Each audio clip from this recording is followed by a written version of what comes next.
Hello again, ladies and gentlemen, and other assorted gender assignations. Welcome back to the Board To Death Bingecast.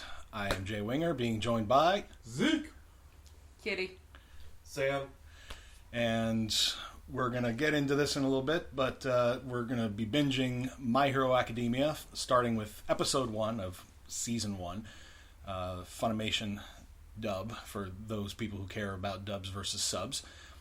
Me personally, I don't care.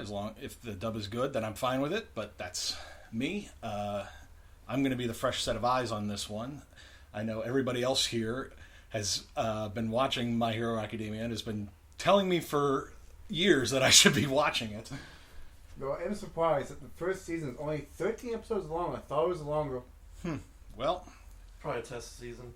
yeah, we'll binge our way through season 1, probably three binge casts worth, and then if I'm still feeling up for it, then we'll continue on to season 2 at some point. But yeah, I've fell out of watching anime for a long while. There was too much out there, and I just didn't feel like watching most of it. But more recently, I've been feeling like I should get back into it. I know Zeke and me have been been watching Bofuri. You know, I put all my points into defense, and I am surprised that I'm enjoying it as much as I am. But My Hero was one of the first things we talked about doing when we decided to start doing this. So Honestly, I have no doubt that we're going to continue after the first 4 episodes with you.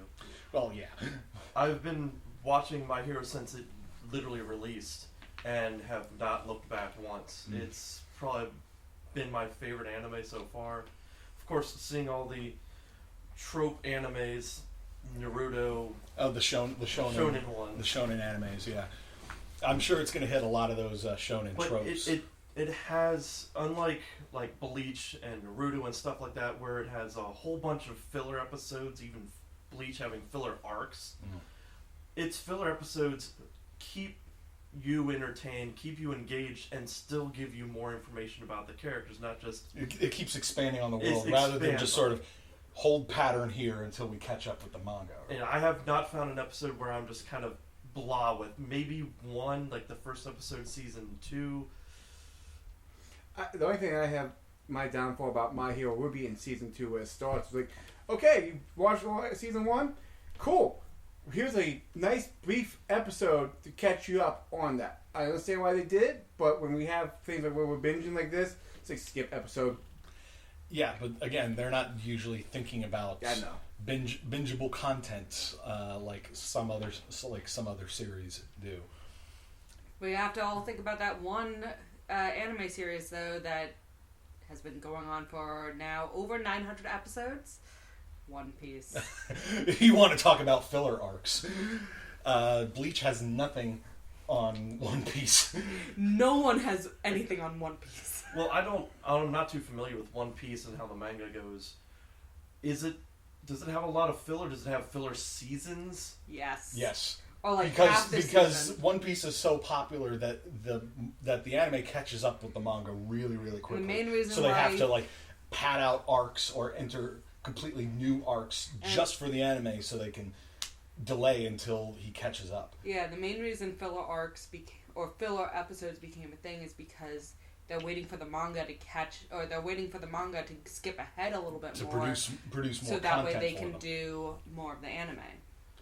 There's like some animes that just wait, like They'll stop this. Attack on season. Titan. Attack on Titan, Yeah. I think, was the An one. amazing anime, by the way. Yeah, I need to get back into that. I started it a while ago, but I have never actually watched that one. That might have to go on the list it might have to go on the list because at some point. people say I After page 6. don't watch Game of Thrones, but they say it is the Game of Thrones of anime. Being you don't know what's gonna happen, and you can't really count on certain characters for the most part until you get a little bit later on into the series. Then you start to feel it out, and then they throw you a curveball again. Mm-hmm. Yeah, Attack on Titan is very much like that. My Hero Academia, I don't know that we're necessarily going to get a whole lot of emotional gut punches. Like, I see your expressions. Yeah. Oh my! Well, my thing is, this is how I'm wondering how we're going to handle it with Bingecast. the thing that got me when I was binging, because I binged through the first season completely, was the cliffhangers. Oh my god, the cliffhangers. You're like, I can't stop watching this. Where's the next episode? I want to watch it. And if the binge ends on a cliffhanger, then it ends on a cliffhanger. Oh. And it just means that we're going to have to do the next binge that much sooner. But the one thing Zeke had the problem with was the season 2 getting caught up kind of thing. I mean, yeah, season 2, season 3, it's a pattern, which makes sense because it's... Because between, I think, season 3 and 4, there was like a year and a half. There was a time skip? No. Oh, like between seasons. Between the okay. seasons. That makes sense. It was no longer going to be a summer anime. It was going to be a fall. Yeah, it was they skipped a year and a half or something like along those lines. But this won't even do it as a spoiler. In the anime, it only took like a month, I think, somewhere along those lines, or a few weeks. Okay. Well, let's get into the anime. We'll be back after the binge. Okay, and we're back after the first 4 episodes of My Hero Academia, which, hits a lot of those shonen anime tropes, such that I can see so far. You know, the basic premise for those who don't know is that most of the people in the world now have superpowers, or quirks, as they call them. Of course, our main character, Deku, doesn't have one, and that sort of drives his own story arc for right now. That he wants to become a professional hero, like his hero, All Might, and is basically told repeatedly by everybody else, "You'll never be a hero if you don't have a quirk." So, well, the funny thing is, you haven't noticed yet. Only one person calls him Deku. Everybody else calls him Midori. That's true. Or Deku is just a nickname that was given to him by his main rival, Bakugo, who is gonna, I can tell, fill all the rival tropes, and it doesn't hurt that he's a giant jerk, so we kind of want to see him get humiliated, which we sort of did in episode 2. But we're sort of getting ahead of ourselves.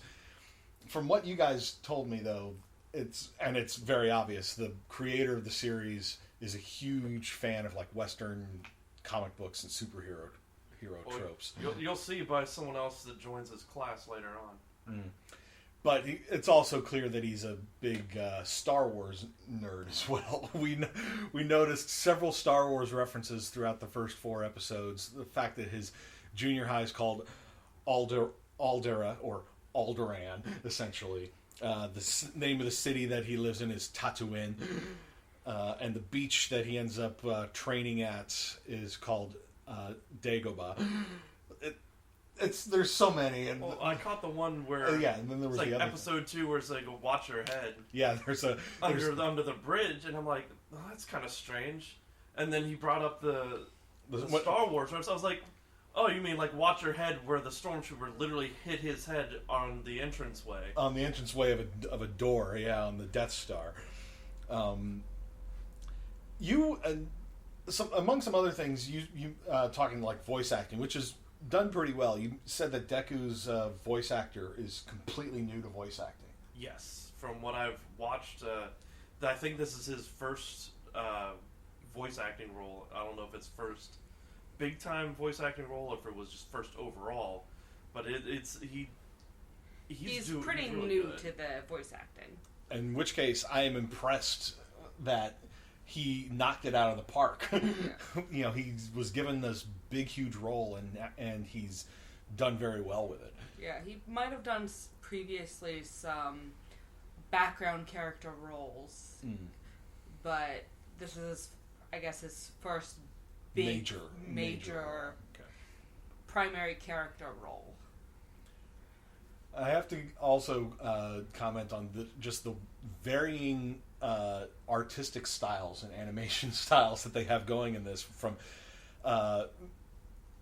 Deku having much more sort of wacky and sort of loose kind of animation to himself, but then you have All Might, who is constantly drawn with pronounced shadows all over his form, just to throw the muscular definition into sharper. And then you got the blood. Oh, well, yeah, and that's one of the other things, that All Might, the most popular, most powerful hero on the planet, is secretly seriously injured. We find that out in episode 2, that there was a battle he was involved in like 5 years ago that left him with like no respiratory system.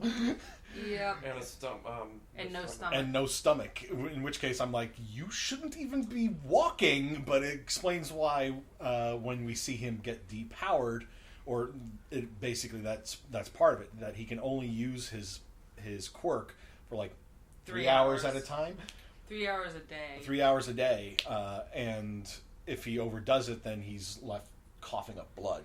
Yep. So, after looking up the Deku's voice actor, most of it is literally additional voices until you got to My Hero Academia. Then he's actually the lead role. Yeah. So he was literally just doing like extras. Like I said. Yeah. Another fun fact: he's from Baltimore, Maryland. Hey, oh. There you go. Yeah, and there's a lot of cliffhangers, at least in the first 3 episodes. First episode ends with Deku asking All Might if it's possible for him to become a hero if he doesn't have a quirk. And then episode end. Tune in next time to find out what the answer is. Which was basically like, yeah, no. That was killer trying to watch that as it was coming out. The best part You're like, what the f***'s gonna happen? It's a brand new anime, and it was dub. So it comes out simulcast, and then the dub as well at the same time. So it's not like, oh well. I can just let's go look up the sub and find out what happened. I mean, I could always grab the book. But yeah. Who reads anymore? God. I love the fact that we're calling those cliffhangers. Like when I started to watch this, it was not. That was not. It's the last 4 episodes are cliffhangers. Oh my! And then when we get beyond that, oh my God, those are cliffhangers where your heart is just in your chest, going, "What happened?" That's fair. We're still early in the series. We're still introducing a lot of characters and establishing the setting. We haven't really established the stakes yet for later things. You've got to get a hero you're attached to. Which, watching these episodes over again reminded me why I love the show. It's a lot of heart in such few episodes. Even keeps it fresh, keeps the comedy coming. It also keeps you feeling and caring for the characters, whether you feel and care like them, you hate them, you want to see certain ones together. You can't stand Bakugo because he's a jerk off. But at the same time, at the end of episode episode 2, he sort of shows up and gives the closest thing he can give to a thank you to Deku for helping save him. It's just, even if it was just sort of like, I didn't need your help, you big jerk. You don't have to look down on me. Yeah, I don't owe you anything. Yeah, I don't owe you anything. When it's just sort of like, yeah, that's just him. It's like That's Bakugo being Bakugo. Yeah. The worst part later on in season 3, pretty sure it's season 3, maybe the early season 4. I kept telling myself each episode, "You're not going to start liking Bakugo. Stop it. No, you're not going to get me to like him. I'm not going to fucking do it. I don't care if he has this part of his story or his life. I don't care. And by the end I of don't hate you as much anymore. Stop it." Yeah. You'll have to wait for that. Yeah, that's a much later thing for us to get into. But, getting to watch this stuff back, you guys at least have picked up on some of the other little references or jokes that they put in, like the money shot thing in episode 1 when the giantess shows up and she's sort of posing in the skin tight outfit, and all the pervs in the street take out the cameras, just go, money shot, money shot, money shot. And what was the other guy's name? The tree dude. He was like, "That was my guy." Yeah. You stole my kill. Yeah. I still say, with us watching it and knowing the highlights we get to episode 2, where All Might just makes that Detroit smash. Punch, and even people who watch it going, damn. And the one, what is it, the reporter or the spectator of some kind? He goes, "He changed the weather." It was one of the was. I think That's what it was. It was Death Arms, I think. It said it was Yeah. like he changed the weather. There was Damn! some stuff I wouldn't have noticed not knowing or Chaco's powers going into the episode. But when Deku was falling, she lightly touched him, and when you see her, she has her hands together. Now, you see later on in the episode why that is. When her hands are together... Oh, wait, was it? Is her hands together they release, or is it the hands together? Yeah, the hands together to release. Because when she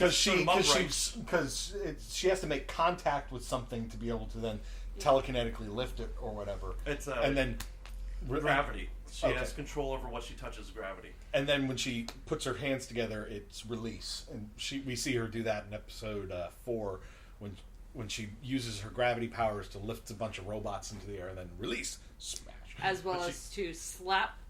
Yeah, Deku as Deku's falling from the air. I gotta give it to her. That's a damn good shot. How fast and how far he was falling. Yeah, because he was probably close to terminal velocity at that point, and would have just been. He would have been. He would have over there on the building. Yeah, because there's an eyeball over there. Because that's the thing that happens in the series. We find out that All Might's quirk is actually an ability that can be inherited by other people. And it gets stronger the more it gets passed on. As well as in order to inherit it, you have to somehow ingest the DNA. Swallow the DNA of the user. And as Deku is waiting, you'd be like, okay, how do I get this quirk? Eat this. It plucks out a single hair from his head. It's like, swallow my DNA! Do you want to inherit this power or not? It's like, there are far worse ways you could swallow someone's DNA. I don't know. Don't look at the internet then. Literally typing in All Might, the search autofill is All Might X Izuku Midoriya. Yep, I'm somehow not surprised. If it exists, there's a porn of it. Rule 34. I hate fanships for this show. Yeah, well, there's fanships for everything. No, this one's just ridiculous. If they've had screen time, there's a ship of them. Ruby does the same thing. Ruby has entire spreadsheets for every single character that has been on screen. Fans have willed it into existence. Yep. That's the problem. And they're not willing it into existence in My Hero? Not yet. Not yet. Well, people are all about Deku and Bakugo. Stands to reason. It's just like, just kiss already and get the creator's like, no, I have a plan for everyone. That's not one of them. So stop.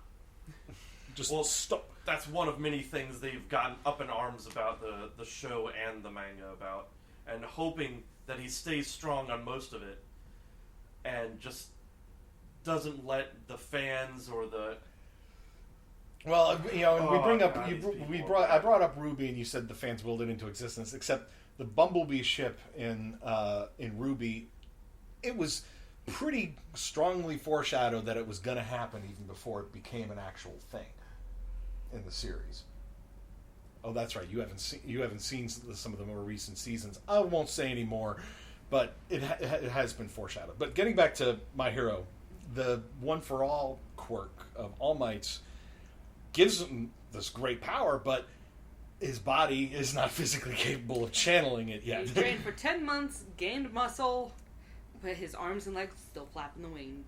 Well, that's partly because when he finally uses the quirk for the first time to take down this giant robot, he launches himself from the ground, and the force of his launch breaks his legs, and then he channels his more power into his arm and delivers a punch so strong it shreds the sleeve of his coat and breaks his arm. That was just the powering up. But then the punch shattered every bone in his arm.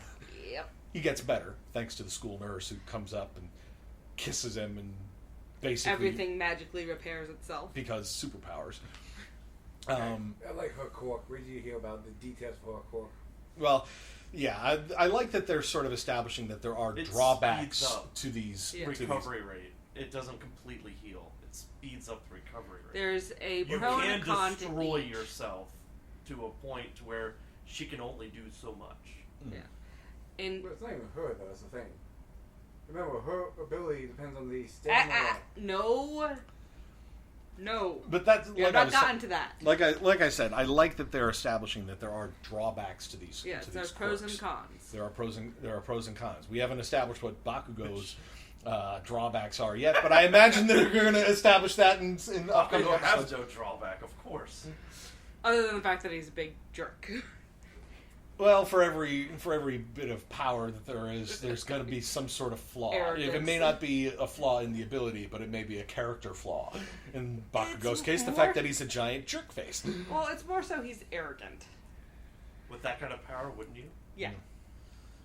So, but yeah, you've noticed in some of like the middle school class people, one of them had like the weird like stretchy finger things. Yeah, that was And- one of Bakugo's lackeys. Yeah, and then back when they were in, I'm assuming kindergarten or elementary. Probably like first grade or something. Yeah, one guy had the wings. Yeah, grew and wings. And I'm assuming it's the same guy. I think they're the same two lackeys. You think? Because I know that the one. Yeah, that's true, because the other lackey in the kindergarten scene did start stretching his fingers Yeah, out. so at least that one's the same. But in the middle school one where he got attacked by, I don't know what his actual name was, but the slime dude, we're just gonna call him I'm pretty sure Snot. it's like Snot boy, yeah. It's like Snot sludge boy. monster or something. Yeah, they call him sludge or whatever. The first thing that came to my mind when I saw him was just Snot boy. Yeah, so Snot Boy basically, when he started to attack Bakugo, we only know that the one guy had the finger things. Yeah.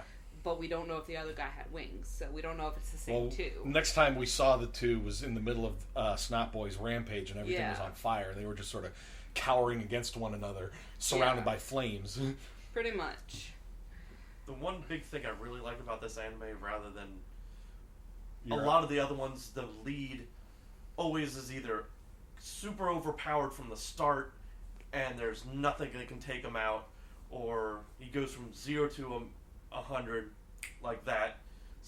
Like Black Clover, Naruto, stuff like that. Bleach, like Dragon Ball. Yeah, Dragon Ball, he actually had to earn his. Yeah, but once he gets ahead of everybody else, omnipotent. yeah, he gets And he ahead of tries everybody to else, fight and nobody's more and ever more. really able to keep up with him. Even But Vegeta at least- struggles at to least keep up with him. With that, Goku does push himself. Mm. A lot of the others, they don't really need to push themselves. They're just there.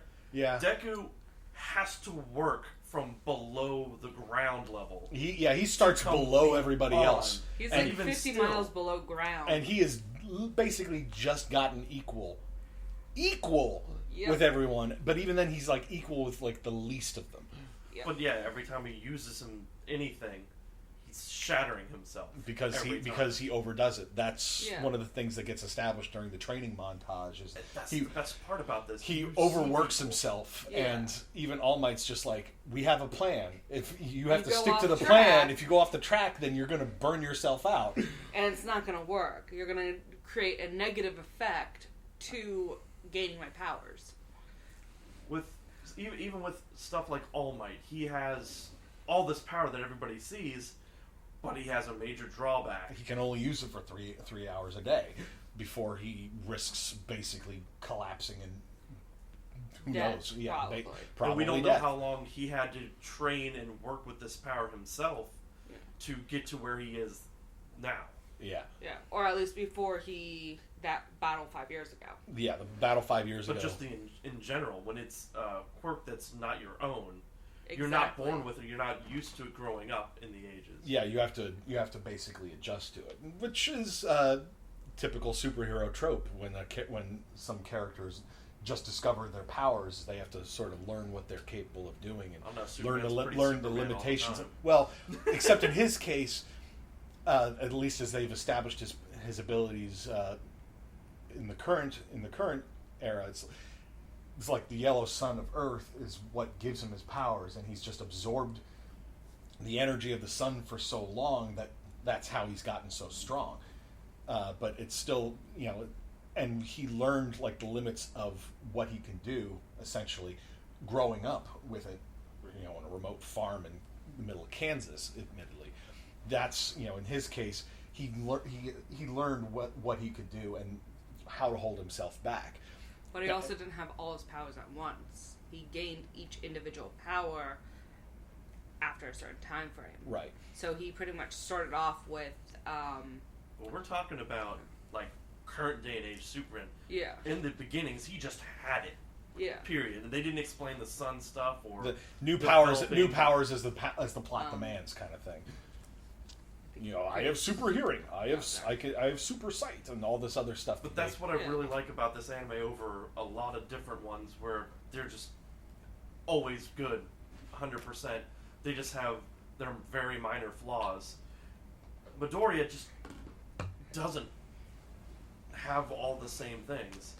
It's done in a different fashion. Mm-hmm. People could argue that it is still the same. It's just, he's just not given a book or a sword or a fucking magic feather or some shit. He's given it, but it's not just, boom, I've got it, I'm good.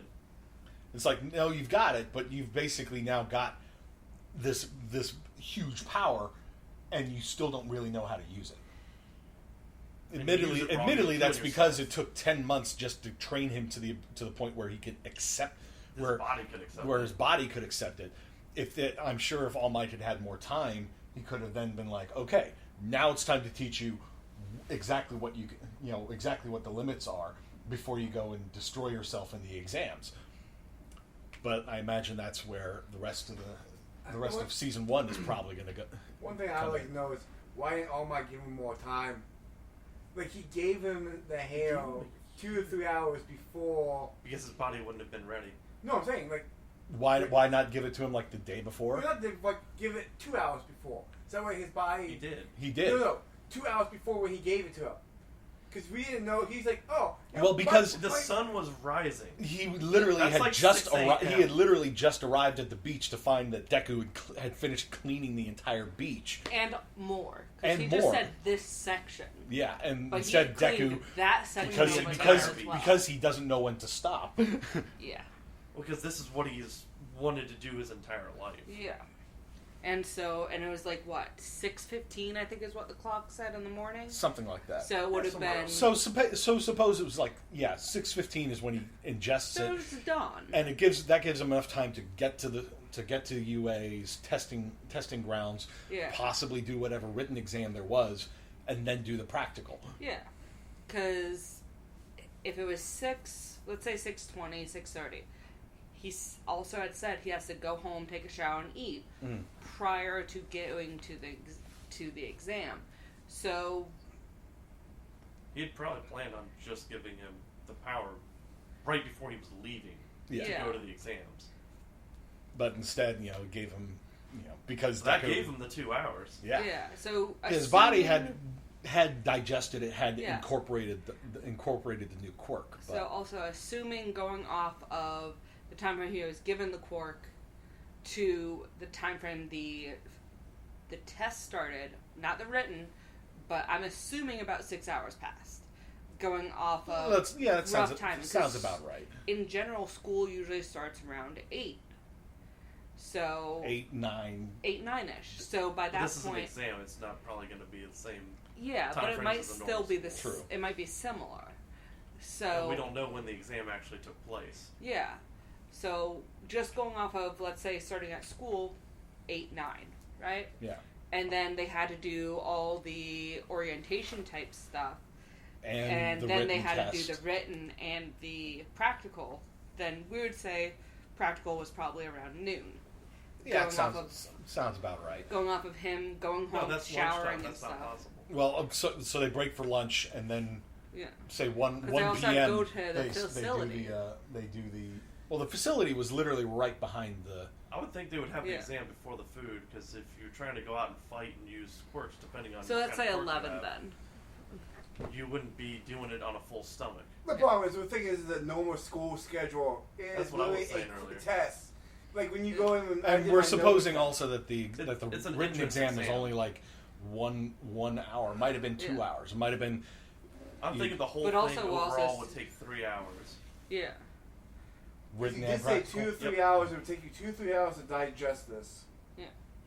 So, but from that we can determine at least that much time took. Correct.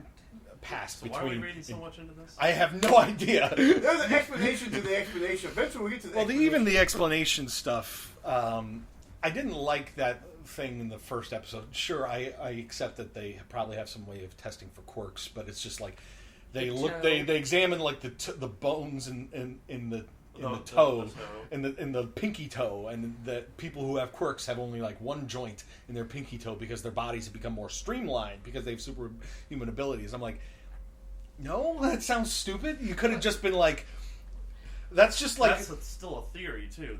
That's not a concrete That's true. thing. At least they're not saying it's like, oh, his midichlorian count is nil. Oh God.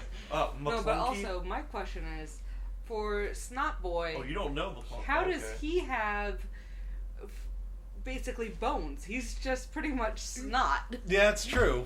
But then How do again, you test that? theory. Yeah. Well, maybe he was born with the quirk and he was just a puddle of slime. Congratulations!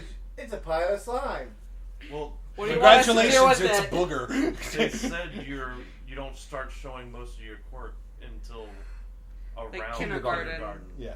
So they could have already done an examination. It's like, oh well, Except you could possibly. we're develop this. told in the first episode the very first person who exhibited a quirk was a baby that That's radiated the very light. first one. Okay. Yeah, that And was how it spreads out from years to years to years, and Yeah. then when you have different quirks, This is mixing true. with There's other quirks. at least 4 generations have passed because Deku's mother was like a 4th generation so quirk. yeah. Or something.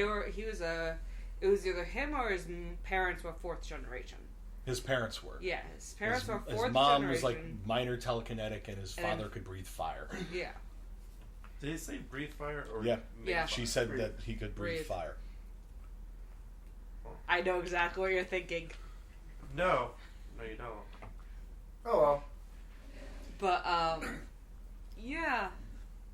I am enjoying it so far. I definitely think I'm going to enjoy this. We'll determine again after season 1 if we're going to continue the binge cast for My Hero Academia after that. But for now, we're just gonna. I figure we'll go through season 1 and then See where it takes us from there. maybe even take a little bit of a break and do some other series at that point. But I definitely enjoy it. So Now, I have a question Told for you you everyone. yeah, you did. What was your favorite quote throughout the entire 4 episodes that we watched? Ooh, that's difficult to say. I don't know that anything really stood out to me to that point. That's not just some sort of dumb little joke thing. It doesn't even have to be serious. It could be a dumb little thing. I can't really pick one at this point. That's something I'll have to do going forward. Just like pick a quote, or something. The best quote has to be the fact that he ran without his brain working through it. Omai said that best. Yeah, it's like heroes don't Act without thinking. act without thinking. And that would explain the whole show. A lot of times, it's all about heroes. And the fact that Deku even said, I didn't even remember telling my body to move or something like that. Yeah, It just happened automatically. When both in the second episode where Kachan was being basically smothered by Snot Boy. Second and fourth. Yeah. Snot Boy, and you have the giant robot crushing. Yeah, the giant zero Well, pointer. technically it was the Araka. Oh God, what's her name? Araka. Or Chaka. Yeah, the Gravity Girl. Mhm. Can't think of her name right now. Gravity or Yeah. Taco? So basically, she was trapped under rubble from when that thing exploded onto the scene. So. Yeah, but definitely enjoying it. So we'll Character-wise, we didn't even get to any kind of characters. What did you feel about the characters? Where do you see yourself like gravitating towards different characters? I definitely I like Deku. I appreciate that. Yeah, they're trying to keep him somewhat grounded. They're not letting the overpowered power that he's received. Powerful yet flawed. I picked up. I even made a note about this. I can't believe I didn't think to mention it. But in episode 1, I was almost picking up like Spectrum vibes off of him, especially in the flashback when he was in kindergarten. He's like, "It's computer time!" And his mom is like setting up the computer so he can watch the clip of All Might's debut, and he's there rocking in the chair, saving 100 people from a train crash. But it was just the way Deku was behaving in the midst of all that made me think he was almost on the spectrum somewhere, but in a very high functioning sort of way. But then again, I may be just reading way too much into it. That's a possibility. I just got vibes like he was stimming almost a little bit there when he was rocking in the chair.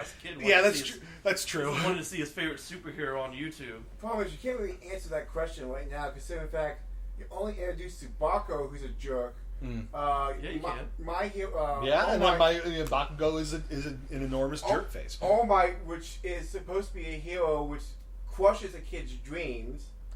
Right out the gate. Well, it's just the heroes who. There's a reason why he would tell somebody without a quirk. But I know that. Not to. I mean, the thing comes down to: are you going to sit here and say you like the kid who's fighting all odds, or one of the people who's squishing said kids? Except every hero, every back character. Except All Might. I got the impression from that scene that All Might, admires the fact that he wants this, but is also trying to let him down gently. Just sort of like, there are some serious threats out there that if you don't have any superpowers, you are not going to be able to handle. He was basically saying, you're going to get yourself killed, kid. He's like, and he even said something like, dreams are something that you should have, but they should be attainable. Yeah, but I don't think, in my mind, a hero would not say something like that. That's what I'm saying.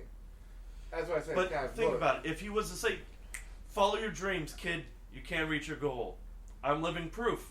And then the kid goes out there, and say he goes and tries to save Bakugo. He's nowhere to be found. He gets killed by him because the monster was using Bakugo's power to kill him. Then Bakugo's going to have to live with killing him if he gets saved at all, if not dying from And then sludge. All Might would basically have the guilt of... I wasn't there. I encouraged him. But yes, basically, I told him to follow his dreams, even though they weren't obtainable. Potentially witnessed it or seen it. Right. He was trying to basically, he was doing what a hero should do, which is guide people. But he's not trying to tell them to take stupid risks. He also said there's other things you can do. Police. Yes. If you want to help people, you could become a firefighter, become a policeman. It's like, and he even said those are admirable jobs. Even though they laughed upon the heroes. Because the heroes captured. He didn't say laughed upon, he said they were not utilized as much because of heroes. Yes. But then again, when, at the very end of towards the end of episode 2, when Deku runs in to try to save Bakugo, knowing he literally cannot do anything to help, but still does it anyway. And just that inspires All Might to be like, you know what, this is gonna suck for me later, but he basically hulks out and goes and saves the day. Yep. And changes the fucking weather. Yeah, and I'm sure we're gonna find out way more about the One for All quirk and how the hell that's even possible, or maybe they'll just be like, yeah, that's just a thing that happens. As well as we did learn about two people's weaknesses. One is Mount Lady. She needs a 2-lane road. She needs a 2-lane road to be able to maneuver. Maneuver without destroying shit. Yeah. I mean, she could have just kicked her way through if she felt like it. That's true. And I liked that they established that the heroes that we met in the first 2 episodes, yes, they have these abilities, but they are limited in what there are limitations to what they can do. Well, one guy's a tree. He can't save so many people around the fire. Yeah, he can't really do a whole lot while stuff's still on fire. Exactly. The one that has basically like a fire hydrants for hands, yes, he can spray water around, but he was trying to keep the fires under control. Yes. Death Arms can't punch liquid. Yeah, I mean, I couldn't get a hold of it. Just the truth. You can't punch that liquid. Well, I mean, All Might. You can punch liquid, however, it's going to retain its shape. Yes. In his case, it's more that he has like super strength, and he if he could grab it, then he could probably have smashed him. But because he couldn't, in All Might's case, he has the One for All quirk, which can do a whole lot of other shit, like punch a hole in the sky. From the sound of the quirk, you can well, I shouldn't say the sound of the quirk. from what All Might uses as, it's kind of like he uses, in a sense of force, to punch the air around him to then cause, like, the cyclone to happen. Or maybe even punch the ground, shockwave, like, dispersed snot boys. Yeah. Parts, and so... He's basically using his momentum with his powers to send, like you said, shockwaves or some sort of powerful wave of either wind, earth, whatever. It's one of those things we'd almost have to go back and rewatch the scene to see exactly what he does, but it doesn't matter. Yeah, we're probably overthinking it. Because in the tunnel he used the, like, basically Texas punch smash, the air. So, and then in that case, it was in the sense used the cyclone of wind. Yeah. Who knows? But we're now delving into discussing really random stuff. I think we should probably just wrap up this episode of the Bingecast. We'll pick up again with part 2 of season 2 with season 1. Season 1. You're right. I misspoke. Episode 2. No. Our episode 2. Episodes 5 through 8. Episode 2 of the Bingecast, which is reviewing. That's what. Episode 5 through 8, most likely. Yeah. Given that it's a 13 episode season, there'll be a 5 episode binge in there, but we'll figure that out as and when, depending on cliffhanger stuff. But until next time, this has been Jay along with Zeke, Sam, and Kitty, and we'll be back soon. See you then. Soon. See you then. Soon. See you then. Soon. See you then. Soon.